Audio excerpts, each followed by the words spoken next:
matches in before school actually starts. So once school starts, it's only once or twice a week. We have to scramble out of here and go play something.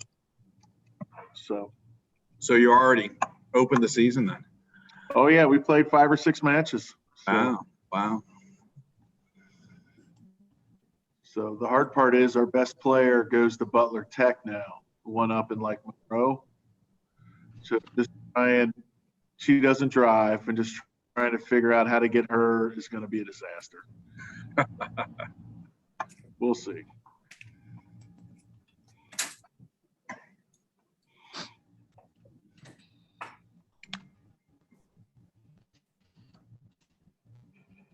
Everybody, I'm going to put a poll up here on my screen for everybody to answer, if I can remember how to do this. It's been a while. Let's see.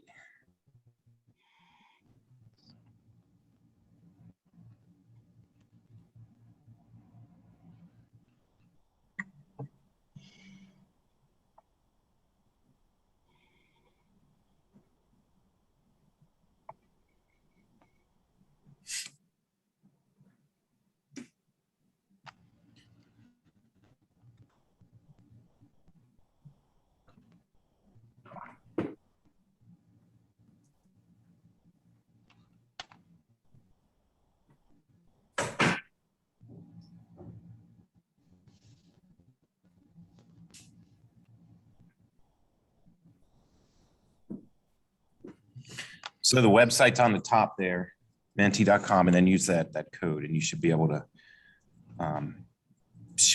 answer the question, see the screen and everything.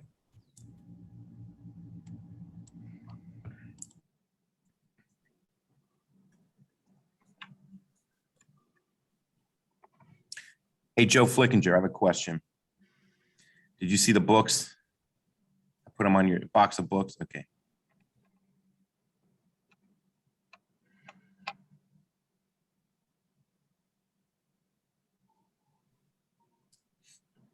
Yes, can you hear me? I saw your nod. It's good enough.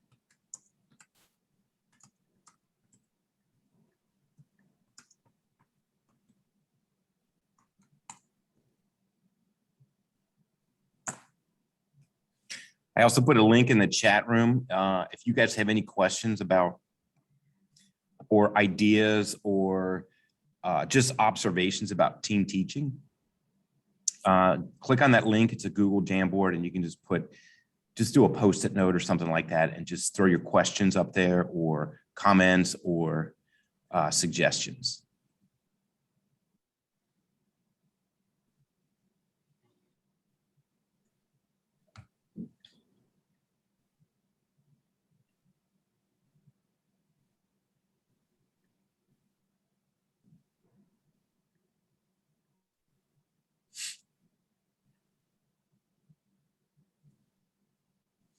So while you're getting started on that Menti, just to let you know, this session is titled Using Problem-Based Learning to Promote Classroom Rigor and Accountability.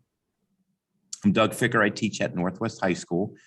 My partner here, Brett Van Gasbeck, I'm going to have him introduce himself, say hey to everybody. Are you there, Brett?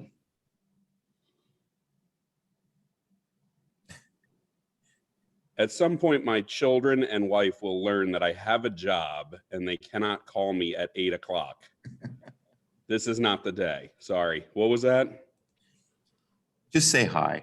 Hi.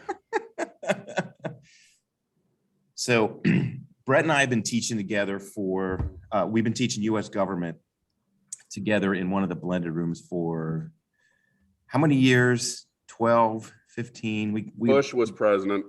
Bush was The president. second one.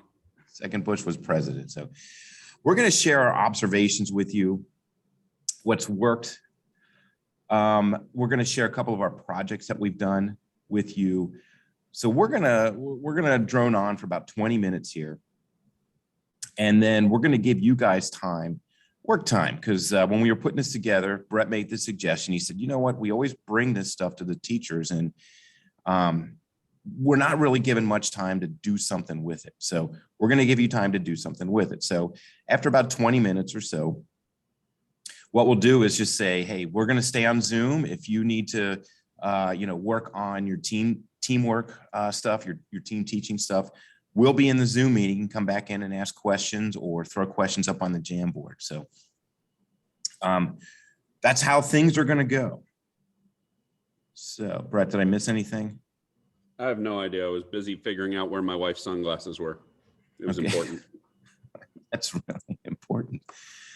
Okay, so according to our poll, half of you have been in team teaching and the other half has not. So here's what we'll do. We'll give you our stuff first. And like I said, there's a Jamboard here that you can join. The link is in the chat room. And you can throw anything up there. Like I said, an observation, a question, a comment, suggestions for us. It's up to you.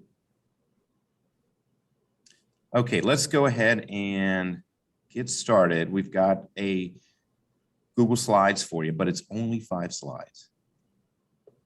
So let me share that with everybody. I'm still a little rusty. Here we go.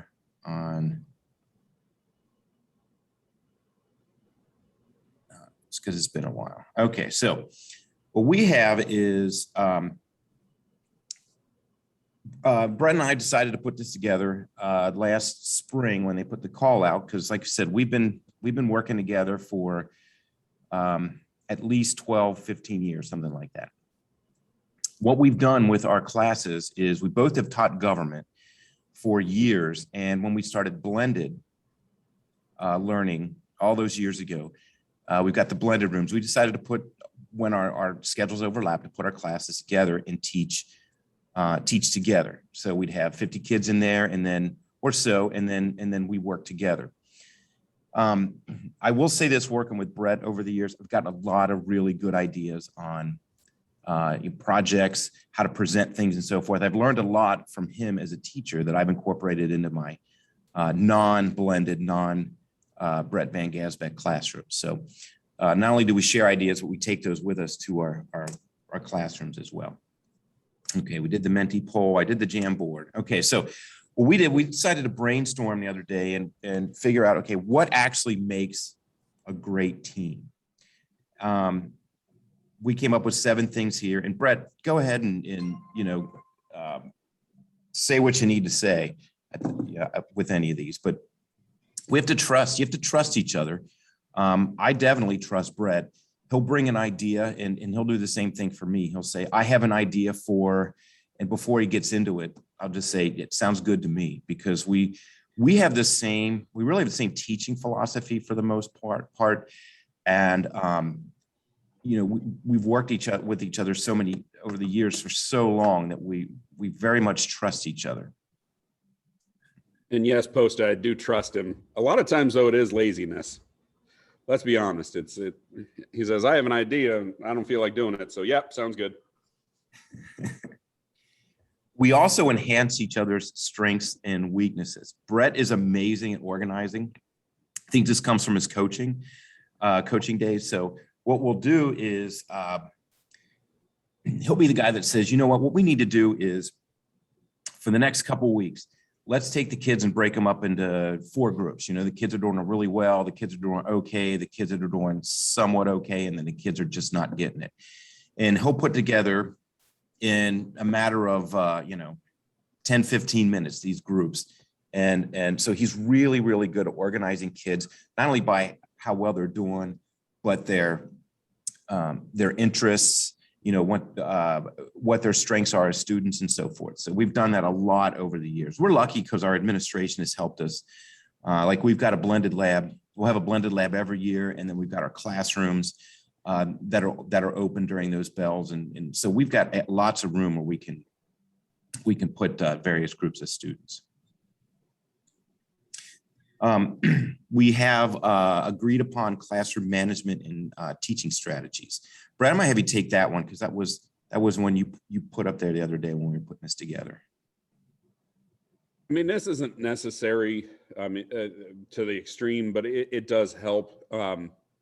Both Doug and I have a very long fuse when it comes to kids' behavior. And the first couple of years that we were doing what we called super blended in the lab, we were in a lab with a lab tech that was a little bit more authoritarian, shall we say, with classroom behavior. And that was probably the biggest headache we had going into it was, the write-up that would happen on one student who would then come to one of us and say, can you believe she wrote me up for this?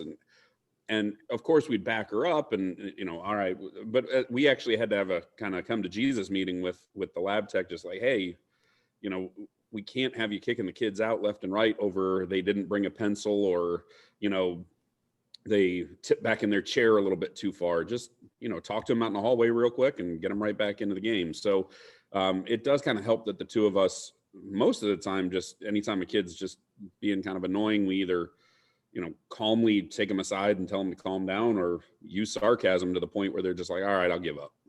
So that kind of helps. And that goes back to the number 4, the supporting one another, as long as we have the same strategy on classroom management and teaching strategies, then it becomes very easy to back each other up. And for that matter, we also have similar grading and assessment ideas, which again, isn't a requirement, but it does help that Doug doesn't say, all right, for my breakout session, they're going to do this 5-question, 5-point quiz while I'm giving, I'm going to do a project that's worth 12,000 points. That's not, it helps that we're somewhat compatible about, I'm going to make my assignment 30 and he makes it 35. And, we're somewhat in the ballpark of points so that the kids don't take one session a little bit more seriously than another. But the main thing is, and we kind of put in, don't overthink it. This isn't rocket science. It's just team teaching. It's, bottom line is you're going to make some mistakes along the way and you're going to have some lessons that fall flat, and that's okay. Just like any regular teaching thing. And I think that goes back to the trust thing, is that I can have a lesson that just flat out didn't work and just tell Doug straight up, yeah, I don't think it worked. I think I need to regroup the kids again and do something different. And it's not, oh man, you really screwed that up, or, to quote a great administrator, screwed the pooch on that one. It's okay to, to kind of reprocess and, like it says there, be willing to revise and try again.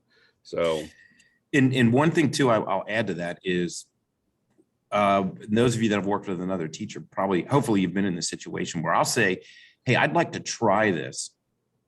And I'll bring that to Brett. Brett will say something like, do you really think the kids are going to get excited about that? And helps me revise and perhaps bring down my expectations of what's going to happen in that lesson. So not only do we, trust each other, but bounce ideas off of each other as well.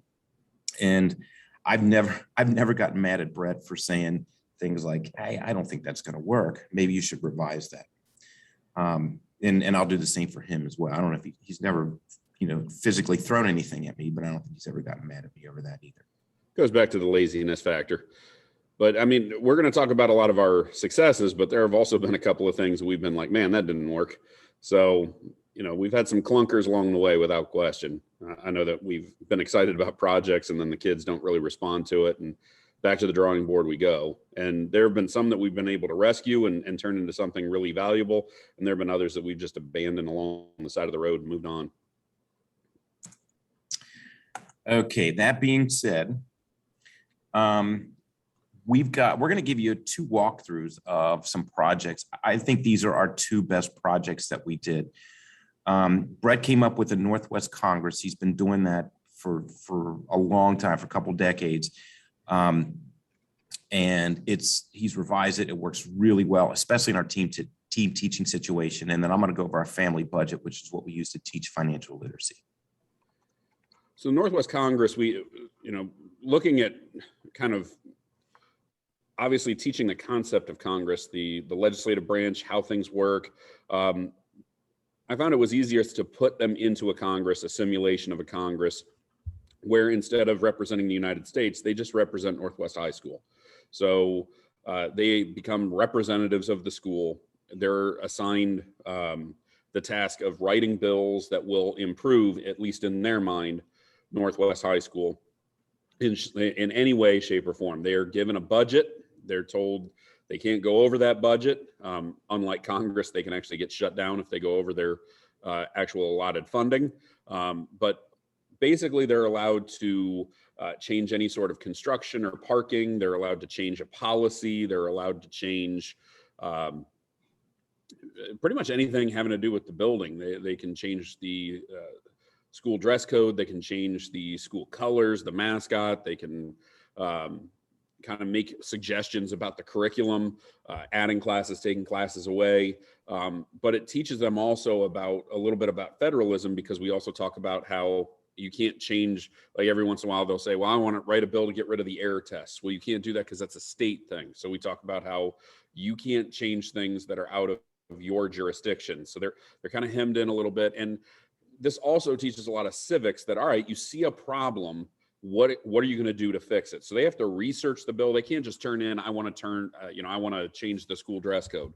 They have to tell why, in what ways, being specific. They have to include some sort of research, and research can be, they found some stuff online, an article of some sort talks about school dress codes, or they could take a poll of their fellow classmates. So we've had kids actually kind of walk around and do petitions at lunch or things like that, just to kind of help bolster their legislation that they turn in. Each kid has to turn in 2 bills during their basically week and a half.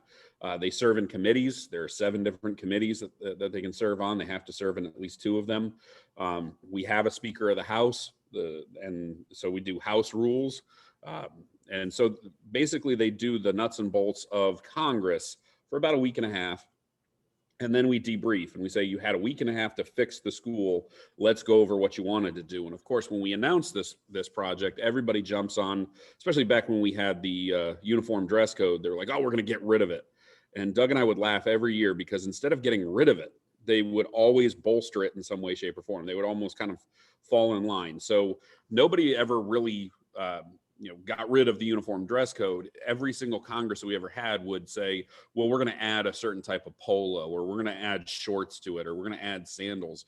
So we're like, not only did you not do what you say you were going to do, you actually played within the system to make it worse or more compatible for the students. So you promised the students, let's say when you're running for Congress, that you're going to get rid of the dress code, but yet you kind of played into it and made it better, so to speak. They still have the dress code. So can I throw this in here real quick, Brett? Go ahead. Concerning the dress code. When this is all said and done and the bills that they pass, there's a huge stack of bills that they propose and a very small stack of bills that they passed. But Brett always brings the real good ones to the administration. And over the years, they've made some changes to the school's policies based on what these students have done. And one of them was adding the color black to the dress code. So students could wear black polos and so forth. Yeah, and I mean, they mounted TVs in the cafeteria, because back in the day they would kind of hold all the kids in the cafeteria before releasing them for the day. And the kids were like, can we have like the news or sports center or something on? I mean, this is years ago, but Todd Bowling, first year he was principal, got that and was just like, yeah, why wouldn't we do that? So all of a sudden we had TV. So the kids actually got to see some of their ideas kind of actually come to fruition. So that was kind of nice. They all kind of felt like they had a say in their building, a roundabout way, but as Doug said, only a small percentage actually passed. So it's a good way of kind of showing, like, is there, this is how Congress is viewed by the rest of the American people, that they don't get anything done. You guys had a week and a half to fix whatever you wanted in the high school, and you passed 6 bills out of, 200 that are passed, and the kids get extra credit for actually passing a bill. So if a bill actually makes it through Congress, they get some extra credit. They can write as many bills as they want. They're required to, but they can write as many as they want. We've had kids that really got enterprising and got their bills passed, and wrote like 10 and got 4 passed, and then they're almost not having to do about 5 or 6 homework assignments because they've accrued so many points in Northwest Congress and worked so hard within it to actually play the system, if you will, to get their stuff through. That they did pretty well. And we've also had kids come almost to physical fights in our classroom over this stuff while they're debating.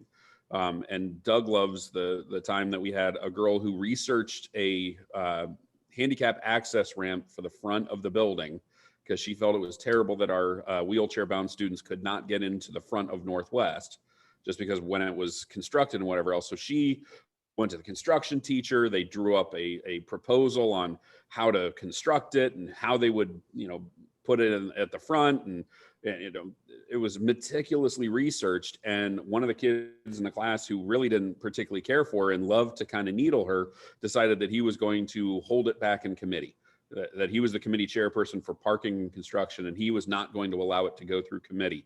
And she was getting furious at this kid. He finally allowed it to go through, but he had organized all the guys, and we always separate them into 2 political parties to simulate Congress. Usually it's guys versus girls. That has had to change over the last few years. But he had organized all the guys to go against this, and they were the majority. So she was very upset that her meticulously researched bill, which took a week and a half to just get a vote, was stymied by a group of guys that just decided they didn't particularly care for her reasoning and the way she was handling herself within Congress. And she was like, is this really how Congress is? And I said, well, ask Ted Cruz. So it's a good teachable moment that when people don't like you too much and you kind of make a pest out of yourself, you don't get what you want, no matter how good the idea is. And it was worse that the kid even said, actually, it was a really good idea. I just didn't particularly care for how she went about her business, and we decided to kill it because of that. So they get a lot of kind of real world type stuff when it comes to just kind of the political backbiting that happens. Is this really because it was a good idea, or because they of who proposed it, if you will? So it gets a lot of good discussion going, and the kids actually remember it years after the fact, because I'll still have kids that'll reach out and kind of talk about how they went to a school board meeting for the first time, and they were like, God, it was just like when we had Northwest Congress. People were yelling at each other for no good reason, So it at least kind of gives them a civic involvement component. Doug, the budget. Yes. Before I move on to the budget, I just want to say too that while they're doing the Northwest Congress, they have assignments where they're, figuring out how long does a senator serve, how long does a representative serve, and so forth. It's just that we're providing them a way to hands-on, practice that information. So with the Congress as well. So it's not like we just decide to throw all information aside, so forth. They'll have a test on this. They'll have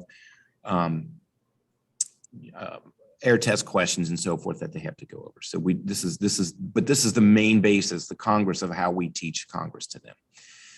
So the family budget, years ago, those of you that have been around a while know that the state of Ohio passed a law saying kids have to learn financial literacy.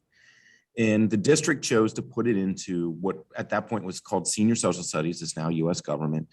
And I've tried for years various ways to teach financial literacy. None of it ever worked. The first year, they got us these free workbooks it might have been from the Federal Reserve, I'm not sure, and went through those, and it was awful. So the only thing I found that really works is, again, another hands-on activity where the students have to put a family monthly budget together. So they'll get married to somebody in class. So they pick a partner. Actually, they pick a job first. And the jobs are random. A couple of times, most of the time they've been random. Last year, we assigned them based on their grade in the class, which was, we've been wanting to do that for years. Last year, we finally did it. So the A and B students, kids that had A's and B's in the class fourth quarter, figured out, oh, okay, now I know I have a good job. The kids that had, D's and F's are like, why is my salary so low? So, but anyway, we have them get a salary, a job. I've looked up all of these salaries for these jobs. I just use the average one for the national average for this, whatever job it was. So then they have a partner. So they quote unquote get married, and they put a family budget together. We put requirements in there that they have to find a place to live. They have to do a month worth of groceries. They have to get transportation. We always tell them that the needs of the children are first before their own needs, which has caused some issues over time, because there was one student that had a really nice salary, and she purchased a 2-seat sports car. She's like, it was a Mazda Miata, I think it was. I've always wanted one of those. I'm going to get a brand new one. And we're like, where are you going to put the kids? And like, they can walk. I'm like, no, that doesn't work. They'll take the kids away from you. The authorities will take the kids away from you. So they have a whole list of things that they have to do in this budget. And then any money they have left over, they have to account for it, whether to make investments, put a vacation fund together, a college fund for the kids, and so forth. And I got to tell you, this project, not only did they learn how to use a spreadsheet and some basic stuff like that, but this is the best way I have figured out to teach the family budget. It is, Brett and I just kind of sit back and watch the sparks fly at that point, good and bad. There have been kids who have, my favorite story to tell is there was a guy and a girl, and they were working together, and the girl was being really pushy about everything. Oh, you don't need that car. We don't need to live there. And she was always getting her way, and he got tired of it. But he expressed his discontent with her when they were purchasing groceries, making their list of groceries at Kroger. He wanted Peter Pan peanut butter. And she's like, you don't need that. We could just get the regular, the Kroger brand. And they were almost yelling at each other at that point. I had to go back and intervene. And I'm like, what's the problem? And he's like, she's not letting me get my way and this and that. I'm like, well, part of being in a marriage is compromise. So he finally got his Peter Pan peanut butter. But so there have been I don't want to say fights, but disagreements over that. A couple of years ago, students brought their budget, and I was looking over it and grading it. And at the very bottom, it said legal fees. I went back to them, like, what is that? And they're like, well, we decided we don't get along, so we're getting a divorce. And we decided to save up for our divorce. So that was, it's very real world. And like I said, Brett and I just sit back and do kind of a psychological evaluation of this project as it rolls along.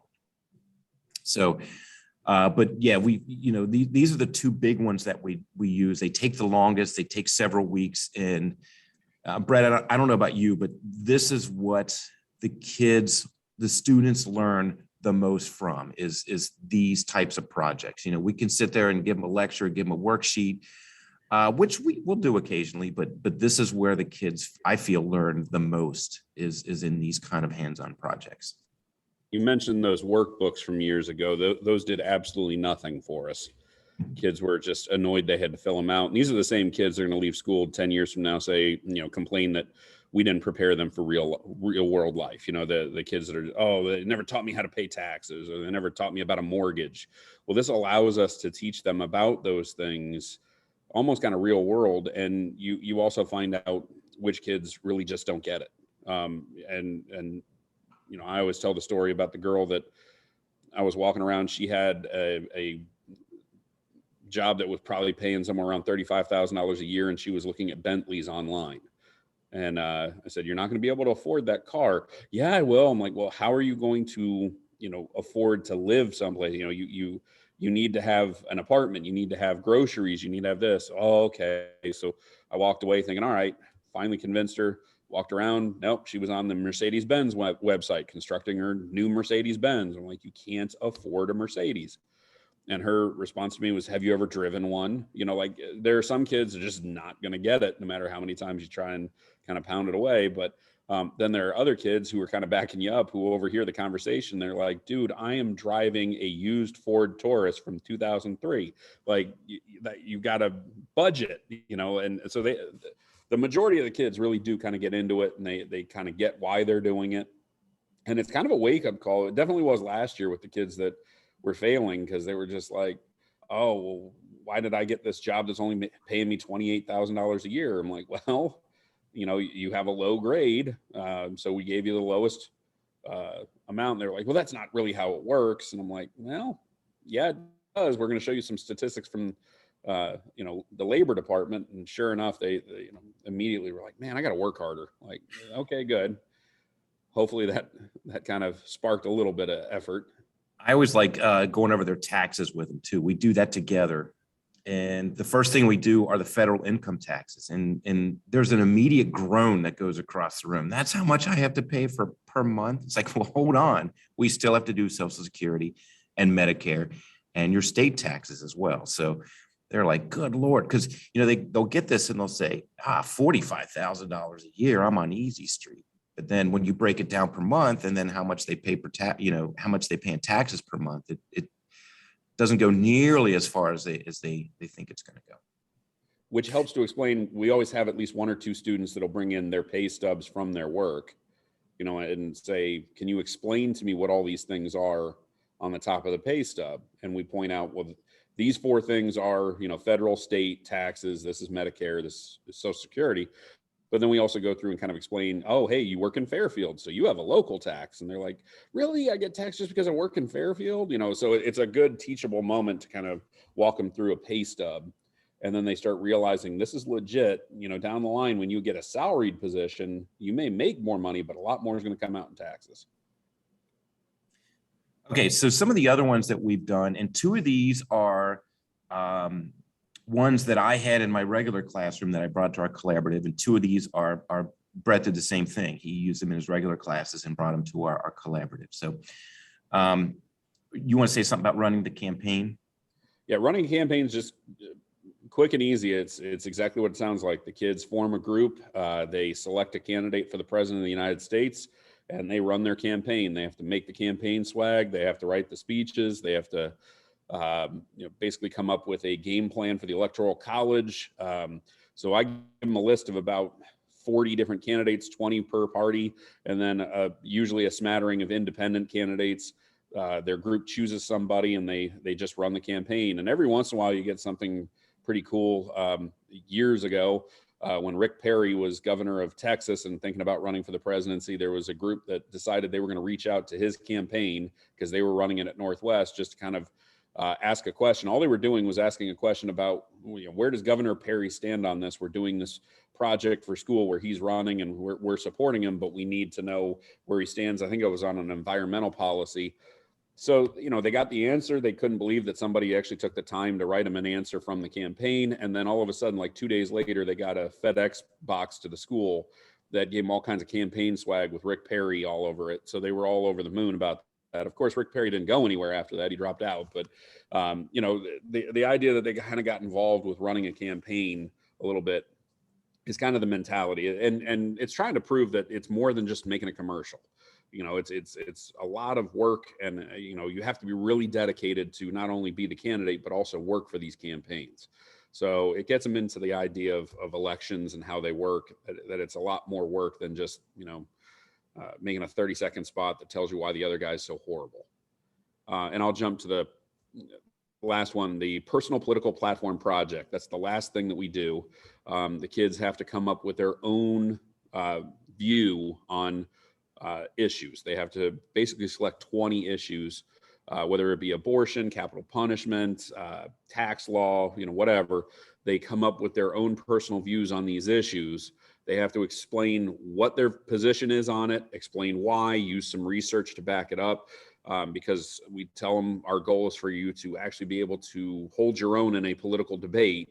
So you can't just say, well, my mom said that, abortion is bad, so therefore I'm anti-abortion. It has to be, hey, I did some research and this is what I found about the pregnancy and what happens to the child and all this, and that's why I'm anti-abortion. So you have to kind of back up your claims within the political platform project. On top of that, when you get your 20 issues, you have to look at political parties and decide who represents you. What political party would actually back you up politically. So they declare that they're Democrat, Republican, Libertarian, American Constitutional Party, whatever, like some turn out to be Green Party members or whatever else, and they have to choose a political hero. So again, it's real world type stuff so that when they leave here, they at least can kind of back themselves up in a political argument, because there's nothing worse than the person that, says, well, I'm, against the death penalty. Well, why? Because it's just bad.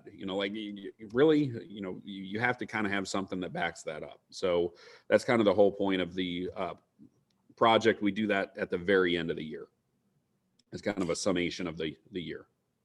And that brings things full circle, because the beginning of the year, thanks to Kelsey, she sent us this website years ago about, it's called isidewith.com, and the kids figure out what political party that they agree with the most and why, so they answer questions on issues and so forth, and they get paired up with a political party. So the first thing we do is that, and then the last thing we do at the end of the year is the platform project. So it kind of brings things full circle. The current Supreme Court case research, what we do is we go over the lessons with them and teach them how the Supreme Court works, who's on the Supreme Court, and so forth. And then whatever cases are currently on the docket, I'll go through and pick, the 5, 6, 7, 8 cases that are either relevant to them as students. Like last year, there was one where there was a cheerleader that got bumped. She didn't make it to, she tried out for varsity, didn't make it to varsity, got passed over for a freshman, and she posted all kinds of obscenities on her, it was one of the social medias. I think it might have been Snapchat, I'm not sure. And she got suspended for that from the school. So the case was, whether or not she should be suspended. So I look for those kind of cases, or cases that deal with the police and how they can handle suspects, and what's a legal search and seizure. So at this point, we would have gone over all of the Bill of Rights and so forth. So try to pick Bill of Rights cases. And then these are cases that are currently on the docket. So they haven't been decided by the court yet. And we use the website Oyez. And Oyez, they can listen to the oral argument if there's been an oral argument yet. They can look at what the lower courts have said. And basically what they do is they summarize the case, and then they get to be the judge. How would you decide this case? And again, it's like the political platform project, where you can't just say, I think this side wins. You got to use, you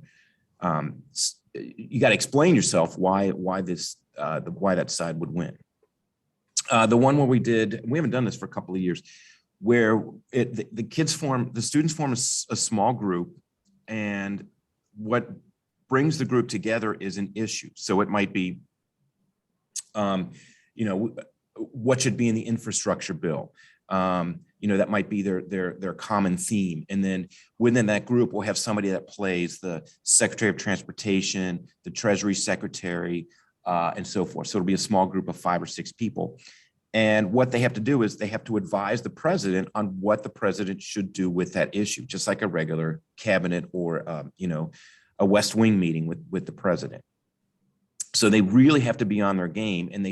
And what we always do with this is pick who we think is who makes the best argument, and they get bonus points or get excluded from a homework assignment or something like that. So, and this is one of those projects. It's like the running the campaign project, where even though they're working as a group, they're really doing individual work. And it's very clear when they present, or when we do our simulation, who has done the work and who has not. And so that's always kind of a fail safe that's built in with that, because students, how students work in groups, they don't want to work with people who aren't going to do the work. And we always tell them on these projects, it doesn't matter. You're going to be graded on what you do. So we call it an individual group project, which usually confuses the students.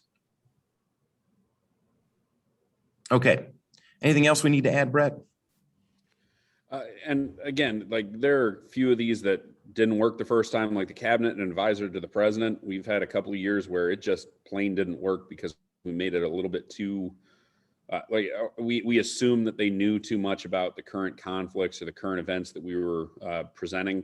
So they spent more time trying to figure out what the actual conflict was. You're going to advise the president on the Syrian civil war. And we had students that were like, where the hell's Syria? They're starting from scratch. So we started to kind of realize that we needed to make it a little bit more user friendly for many of our students that, you know, hey, we need to make sure that these are conflicts or events that they would have at least heard about, or give them at least a starter set to you know, to understand kind of the basics before they started working with the groups. So again, it's constantly revising, constantly making changes. We've done that with the political platform project. We've done pretty much with everything that we've done. We've always kind of had little revisions here and there that either make it easier for the students or make it more conducive towards the learning environment for them, especially in their groups.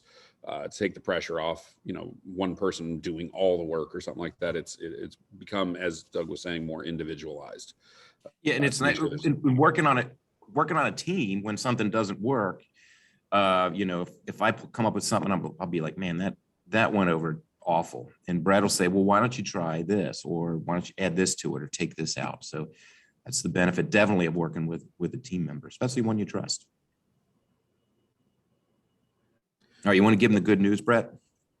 So I assume the good news is that the rest of the time is for them. Yes. Okay, good. Yeah, as we said at the beginning, so many times we are in these conferences where information is presented and then you're given no time to work on it whatsoever.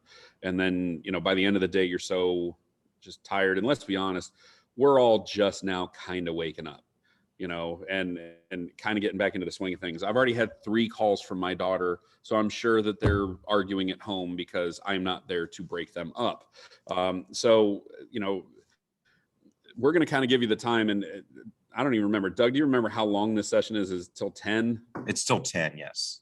So yeah, you have until 10. We'll be on the Zoom call. Doug and I will just stay on here. So if you have any questions, or you just kind of want to talk about, you know, any sort of creative idea that you have about presenting information, if you want to bounce some ideas off people that have been doing that for years, we'll be on.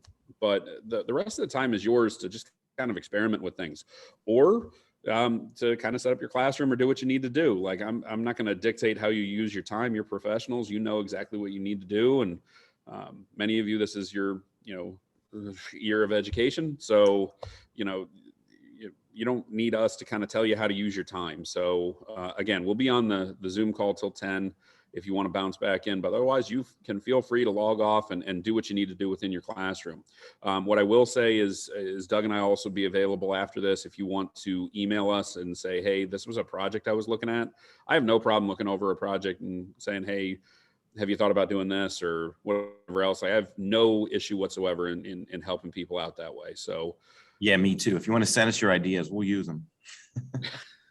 Maybe not Hester. I'm not using any of that squishy science nonsense, but you know, and Brew, not you either for chemistry. Don't even bother. But bottom line is, you know, we're just hoping that you use the time to kind of be a little creative and think of new ideas of how to share information, especially you, Posta. I'm looking at you.